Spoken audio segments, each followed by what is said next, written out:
1999, our nonprofit went to Kauai. And so, you know the story of Maui-Tahiti, right? So Maui-Tahiti brought the pahu to Kauai. And so we were invited there to you know, at the Kauai Fest, so it's like a Tahitian festival. And then we visited Oahu, and then the only island that we never visited was Maui. And then we said, oh wait, there's ka'iwi Maui, there's ka'iwi apiri on Maui, right? So as mentioned earlier, after going to Kauai, then 200 Hawaiians came into our valley. And they set up protocol for every single Pele site that they saw. And it was this delegation of Hawaiians that came to say that the stories of Pele of the Valley of Papineau are pretty much the same stories that you find in Hawaii. And so they said, not Tahitian, but they said that we believe that Pele is born in this valley because of all the different sites. Huh? And so to gather more knowledge about Pele, we said, oh, we visit the islands except for Maui. So I made a few calls. We had a trip. We were supposed to go to the Big Island, but we said we're going to go with our little delegation. You can see more than 50% of those that are here went to this trip to Maui. So we went. So I organized it with a good friend of mine. Her name is Tiari Lawrence, and she was the wahine that competed at ADI Kaua. She was a very close friend. And then, of course, with other friends from Maui, we put an itinerary together. And one of the itineraries was this washroom. So first thing we did, we of course arrived, stayed at the hotel. You can kind of see how it used to be so cheap. Huh? And then we went to Lahaina. And we met the Chief Ke'aumoku Kapu. I'm sure you guys know who that is.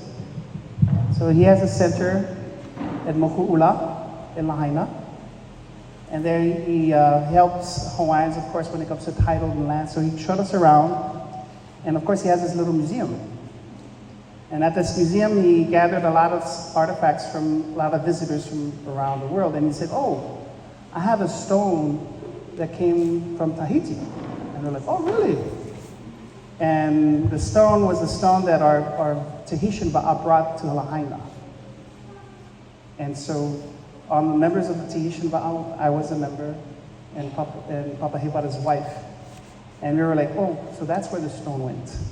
We had no, so we brought it to Lahaina on our voyage from Tahiti to Hawaii.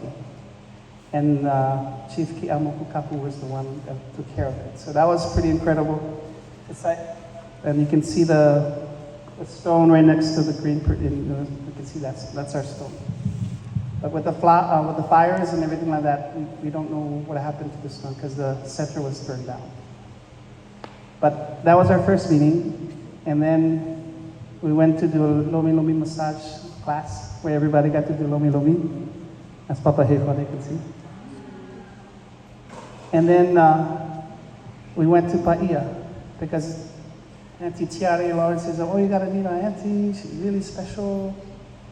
And so this is where we met Uncle Henry and Auntie Mopsy for the first time. So that was in 2017. And you know, we're just greeted, of course, and then we know the story of Kelly Reichel, that house, that, you know, it's very, and then I'm digging into more, and then I'm finding out that my teammate at the University of Hawaii was actually Auntie Mopsy's son. And Samson, his locker is next to my locker in Reach. We were locker mates, I guess you could say. And all the time he said, oh, Johann, you should come Maui and stuff, it's great and everything. And I never got a chance to go, and it took me that many years to finally meet the family, which is pretty incredible. So you can see, I guess you could say activism, you know. It's not negative, of course, you have to. And so this is our little ceremony, and where we do a natira, so we tie an object or symbol of Auntie Mopsy in her place in Paia to our ancestral cord. So our nonprofit, or families, or You know, they all have an ancestral cord. It looks like a fig. And branching are the tentacles. And each ancestral cord, each tentacle represents things that you do in your life. And on this ancestral cord, we have Auntie Mopsy. And you can see this is what we tied up. And so that significant little ceremony gets us tied forever, as long as our ancestral cord exists. So Auntie Mopsy, Uncle Henry, Kale, everybody, you guys are tied to our family for the rest of your lives, the rest of our lives. And so every time we come to Maui, we come to Auntie Mopsy. Automatic. So of course, you know, Pa'ina, and there you can see part of the ancestral cord. And this is our gang. And you can see right in the front, the Prince Inyo.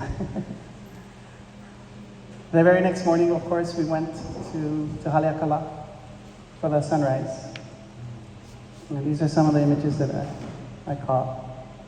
This is us very cold.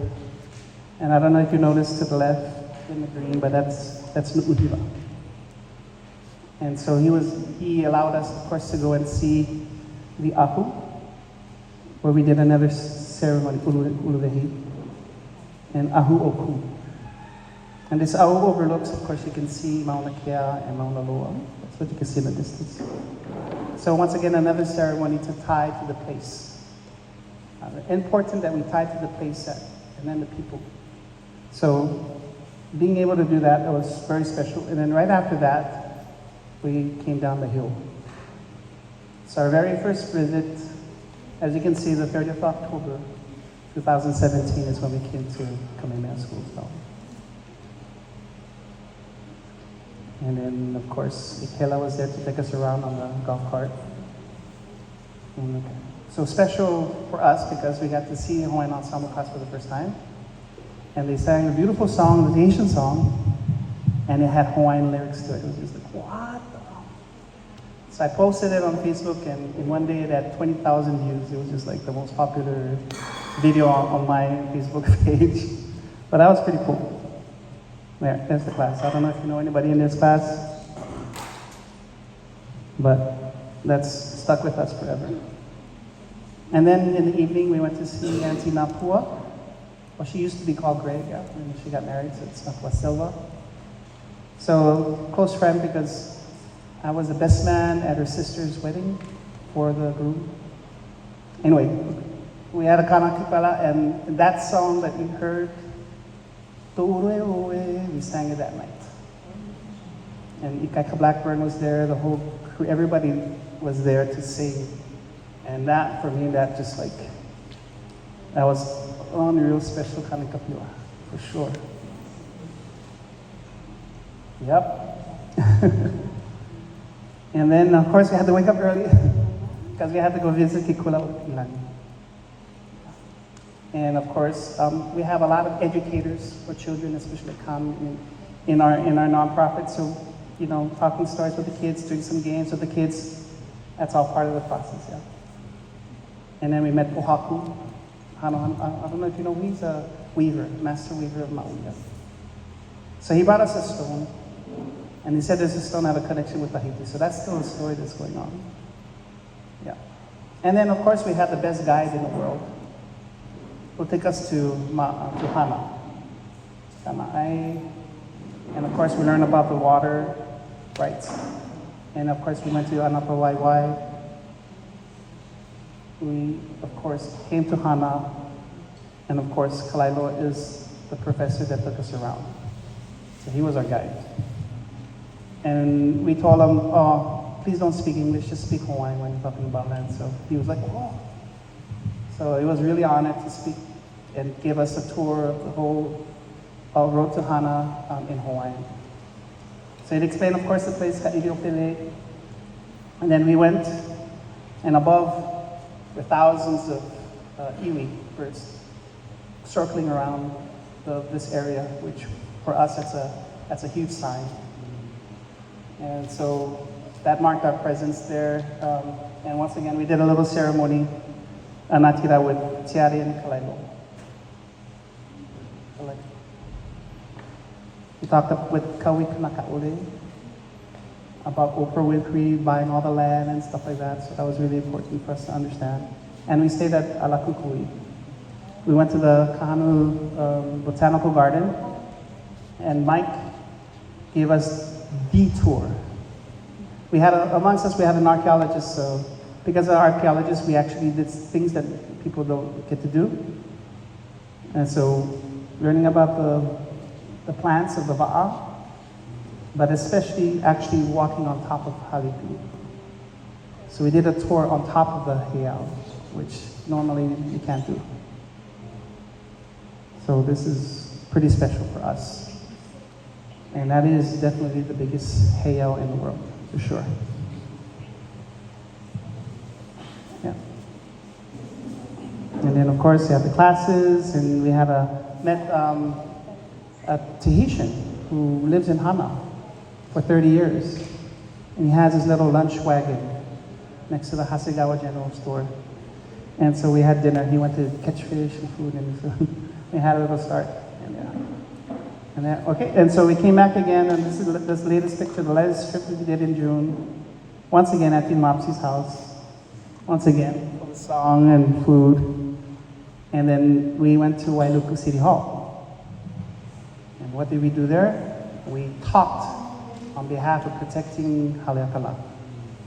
So I think the Air Force wanted to do more construction on it, and so we talked about our experiences with our valley, and came to support Tiari and everybody, which is pretty special. And then, of course, Kalikoa, we went with Kalikoa in his Hawaiian language classes, and we were in Wailea side. And that was also a special moment. We get to stay and again meet some awesome students, and yeah. Went back to Haleakala, and then we actually got to meet a lot more Tahitians. So, I don't know if you know Magdalena. So she's a caretaker of Northside Ho'okipa with the turtles. So she's Tahitian. And she's actually the niece of Leon, who's the president of Honolulu. So Leon is right there. That's her niece. And so she joined us with her daughter. And then down Pukalani, we met another Tahitian woman and family. So there's actually quite a bit of Tahitians that live in Maui. And on this trip, we wanted to make sure that we got to see them, yeah? So, and that's it. So that's my little presentation to make you understand Maui. So I'm going to show you a film about